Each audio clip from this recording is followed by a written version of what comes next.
Forget everything you have been told about reading people. It is not about micro-expressions, crossed arms, or the direction their eyes dart when they speak. Those are trivial distractions for amateurs.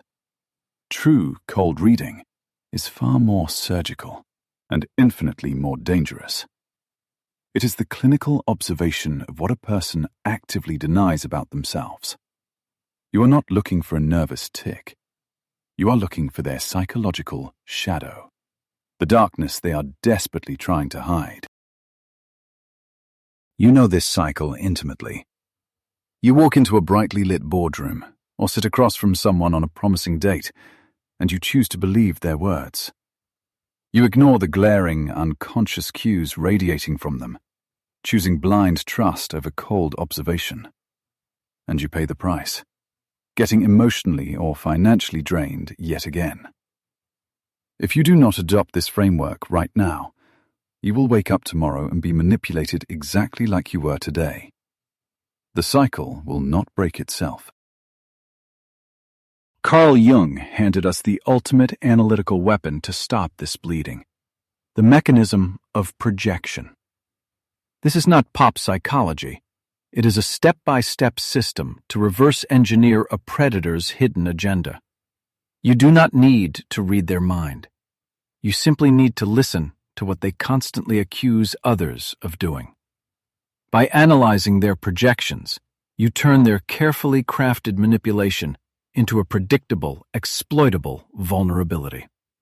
You become the one holding the psychological scalpel.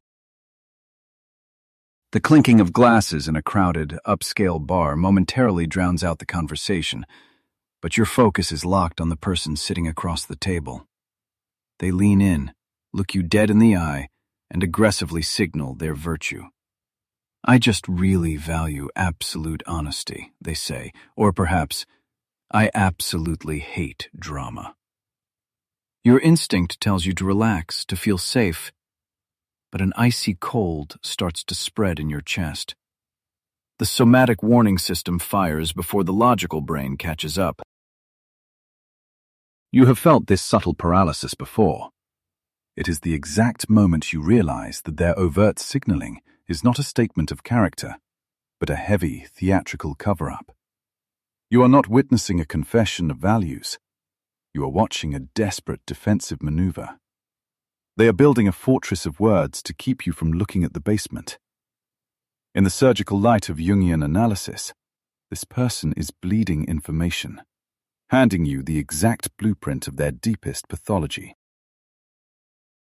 In the architecture of the psyche, the persona is the social mask we construct to navigate the world and secure our survival. It is the polished resume, the charming smile, the righteous indignation. But an over-identified persona, a mask worn so tightly it cuts off circulation to the truth, inevitably creates a massive, unintegrated shadow. This shadow is the dark, dense repository of everything the ego deems unacceptable, shameful, or inherently destructive. The psyche operates on a ruthless economy known as the law of compensation. This law dictates that the brighter the blinding light of the persona, the darker and more venomous the shadow stretching behind it. When someone loudly and repeatedly broadcasts a specific virtue without provocation, they are not describing their reality. They are desperately trying to repress its exact opposite within themselves. The volume of their claim is directly proportional to the depth of their guilt. You see, the predator does not lie by speaking falsehoods. They lie by overperforming their innocence. The man who constantly reminds you of his fierce loyalty is structurally forced to overcompensate for his innate compulsion to betray. The boss who preaches about a flat hierarchy and workplace family is masking a tyrannical obsession with control. They are terrified that if they stop broadcasting the virtue, their suppressed darkness will violently spill out onto the table. Real, psychological cold reading begins precisely here, in the quiet observation of this desperate imbalance. You must fundamentally rewire how you process human interaction. You no longer listen to what a person claims to be. You coldly analyze what they are structurally forced to overcompensate for. Every unsolicited declaration of their goodness is a glowing neon sign pointing directly to their most volatile psychological flaw. Their words are the very map of their hidden agenda. Once you adopt this anatomical view, the world changes. You stop being the naive participant in their theatrical play and become the silent director. You begin to notice the microscopic cracks in their polished exterior, the slight tension in their jaw when they demand your trust, the way their eyes scan the room to ensure their performance is being validated. They think they are seducing you with their morality, but in reality, they are handing you the keys to their own destruction. You are no longer blind, but awareness is only the first step of this psychological alchemy. You must ask yourself the most dangerous question of all, the one that shatters the illusion entirely. Why is the person who vehemently demands your absolute trust always the exact same person quietly planning a betrayal? To survive what comes next, we must dissect the very mechanics of how they force their sickness into your mind, making you apologize for the abuse they haven't even committed yet. We left off with the realization that their mask hides a venomous reality. But hiding the darkness is not enough for the predator. They must actively purge it. Building on the concept of the hidden mask, we must now surgically dissect the active mechanism they use to dump their unintegrated shadow onto you. How exactly does their psychological sickness bypass your defenses and infect your own mind? Step inside Chloe's cramped, overpriced city apartment. It is late at night in the kitchen. Exhausted, she asks her partner for just one single evening alone to recharge. The response is not a simple rejection. It is an immediate, violent deflection. Her partner accuses her of being cold, selfish, and actively trying to destroy the relationship. The paradox stares you right in the face. How do they manage to consistently make you apologize for their own psychological abuse? The answer lies in a deeply primitive defense mechanism known in clinical psychology as projective identification. This is a severe escalation from simple projection. They're not just imagining that you possess their toxic traits. They subconsciously engineer a dynamic that physically provokes you into acting out those exact behaviors. They push, prod, and distort reality until you finally snap in self-defense. Let us look at Chloe's kitchen again. When her partner accuses her of being horribly selfish for needing a single night of rest, they are violently expelling their own deep-seated narcissism. They literally cannot tolerate the agonizing shame of their own suffocating control. Therefore, they need Chloe to absorb it. They require her to physically feel the suffocating guilt that they are psychologically incapable of processing themselves. You have felt this exact same emotional whiplash. You walk into a conversation completely clear-headed, and 10 minutes later you are frantically defending your own sanity, apologizing for a crime you did not commit. This is not a communication issue. It is a hostile psychological takeover. The manipulator uses your natural empathy as a dumping ground for the parts of their ego they violently refuse to integrate. This emotional offloading is the unseen engine behind the infamous cycle of idealization, devaluation, and discard. You might assume this cycle is a calculated Machiavellian master plan executed by an evil genius. The clinical reality is far more pathetic. It is merely the mechanical, desperate operation of a deeply fragmented psyche. They are trying to sustain their narcissistic supply to avoid a total collapse of their fragile ego. During the idealization phase, they projected their fantasy of perfection onto you. But the moment you showed human flaws, or asked for basic boundaries like Chloe did, you shattered their delusion. The devaluation phase is simply their panic response. By tearing you down and dumping their internal chaos into your lap, they temporarily stabilize their own fragmented reality. They treat your psyche like a toxic waste dump. This continuous, systematic inversion of reality has severe somatic consequences. Neurobiologically, this chronic gaslighting fundamentally alters your brain chemistry. It aggressively hijacks your amygdala, the brain's primal threat center.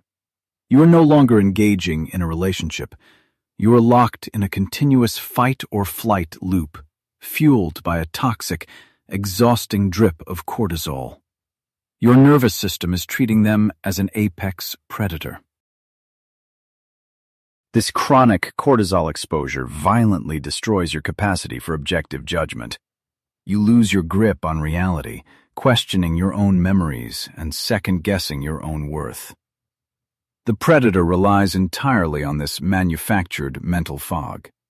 As long as you are drowning in self-doubt and neurological exhaustion, you remain completely blind to the massive structural flaw hiding right beneath their aggressive psychological armor.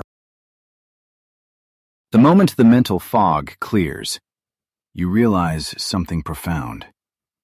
You have been treating them as an indestructible force, blinding yourself to the massive structural flaw in their psychological architecture. Having mapped exactly how they break your reality, we must now turn the scalpel on them. We must deeply examine the terrifying vulnerability that makes their behavior entirely predictable. To expose this hidden vulnerability, we must ask a question that fundamentally shifts the power dynamic. What is the one thing the mastermind manipulator fears even more than losing control over you? You might naturally assume they fear exposure, abandonment, or retaliation. But the clinical reality is much darker. They are terrified of their own mind, and you are about to see exactly why. Step into Ethan's world. It is a glass-walled tech startup in Silicon Valley, an environment thick with corporate gaslighting. His CEO has just spent the quarterly review preaching about family culture and sacrificial loyalty, only to callously lay off the core development team moments later. When Ethan subtly questions this sudden betrayal, the CEO does not just disagree. He erupts into a paranoid rage. Notice the bodily response in that room. Ethan involuntarily braces for impact, assuming he has challenged a dominant tyrant. But look closer at the CEO's reaction. This explosive anger is not a display of strength. It is a desperate, defensive reflex. When the predator is questioned, they do not merely feel challenged. They feel an existential threat, experiencing the very psychological collapse they have tried to outrun. Carl Jung called this terrifying phenomenon enantiodromia, the inevitable emergence of the unconscious opposite. The predator is acutely aware, on a deeply subconscious level, that their absolute control is nothing but a fragile dam holding back an ocean of inner chaos. The harder they enforce their tyrannical rule over Ethan, the closer they are to being violently swallowed by their own repressed inferiority. This means their narcissistic rage is never an indicator of genuine power. It is the exact opposite. It is the violent collapse of their false self in real time. When Ethan pierced the corporate persona, he exposed the absolute panic of a terrified child whose mask just shattered into pieces. The booming voice echoing in that glass office is just a loud cover for a profound, crippling emptiness. This is where your cold reading becomes a lethal tool. By mapping their furious projections, you acquire a complete, uncompromising blueprint of their deepest insecurities. When the CEO screams at Ethan, violently accusing him of disloyalty and selfishness, he is not describing Ethan at all. He is broadcasting a desperate, public confession of his own innate inability to be faithful to anyone. Every accusation they hurl at you is a mirror reflecting their own brokenness.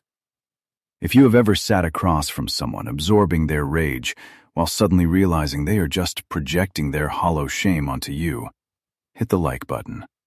Let us know we are digging in the right direction. Subscribe to the channel so you do not miss the tactical framework to finally escape this psychological trap. By understanding this mechanism, your fear instantly dissolves into clinical, detached observation. You are no longer a victim trapped in a glass office. You are a scientist, observing a highly predictable chemical reaction. The predator is merely a prisoner of their own fractured psyche. But knowing their weakness is only half the battle. Now you must learn how to weaponize this knowledge to completely disarm them. We ended the last chapter standing over the shattered mask of the predator, realizing their aggression is born of absolute panic. But understanding the profound vulnerability of their unintegrated darkness is only half the equation. We must naturally transition from clinical observation into tactical execution. We must forge a real-world weapon out of their psychological fragility, one that completely neutralizes their ability to infect your mind. The dining room is suffocating during a tense family Thanksgiving dinner. The clinking of silverware suddenly stops as a relative launches a calculated, passive-aggressive jab across the table, designed specifically to trigger a public meltdown. Your chest tightens. The entire room holds its breath, anticipating your defensive explosion. But instead of taking the bait, you sit in perfect, unnatural stillness. How do you completely destroy a manipulator's reality without ever raising your voice? The ultimate weapon against a fractured psyche is the conscious withdrawal of the projection.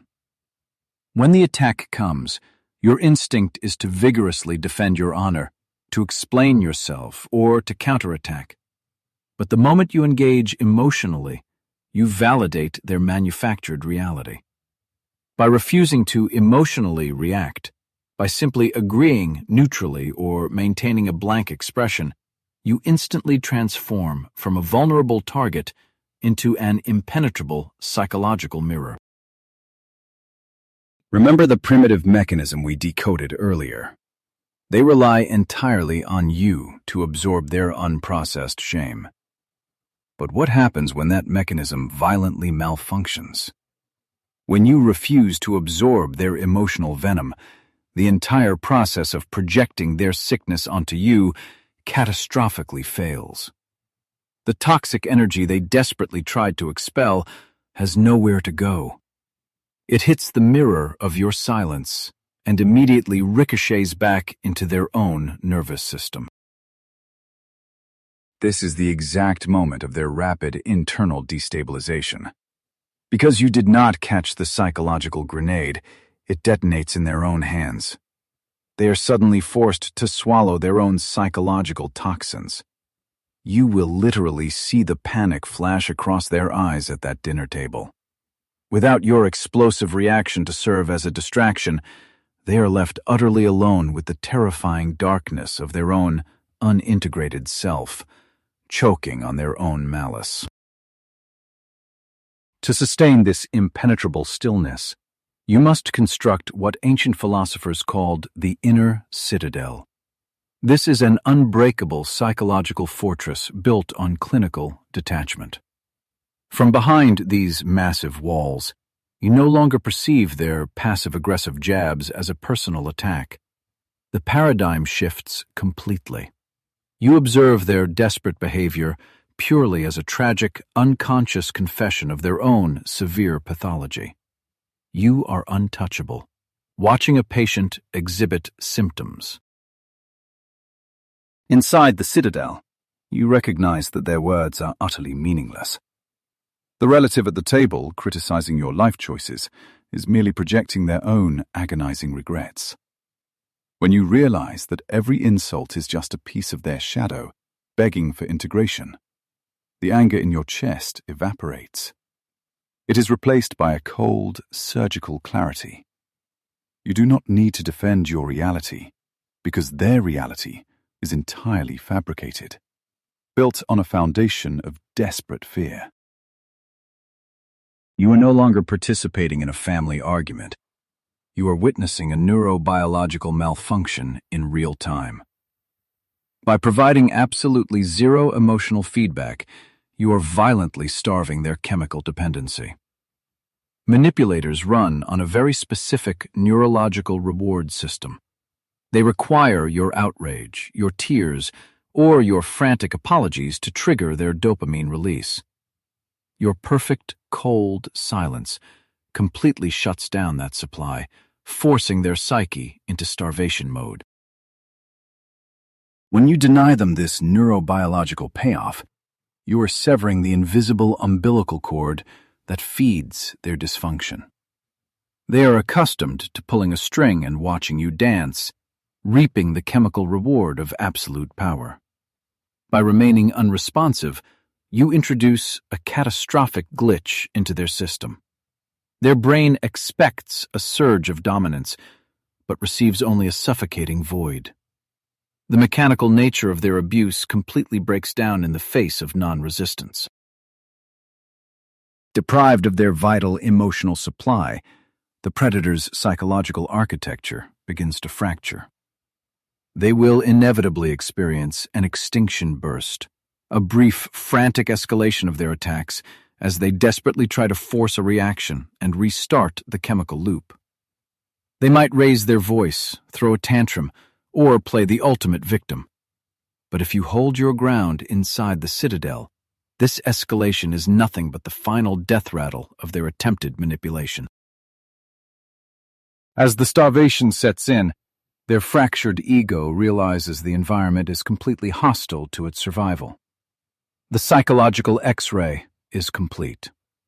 Confronted with a target that only reflects their own brokenness, the predator will ultimately collapse in exhaustion or flee to find an easier, more reactive host.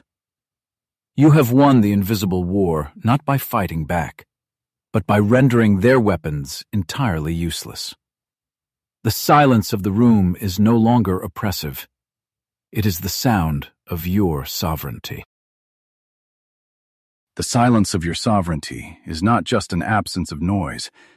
It is the definitive end of a psychological war. Look at Ethan, stepping out of that glass-walled corporate building for the very last time into the cool evening air. The heavy, intoxicating silence he feels is the physical sensation of absolute freedom.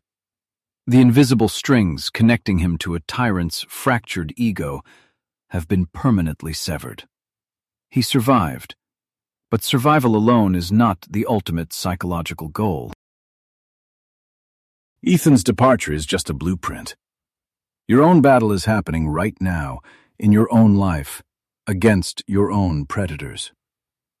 The tactical victory of starving a manipulator demands a final, profound philosophical evolution.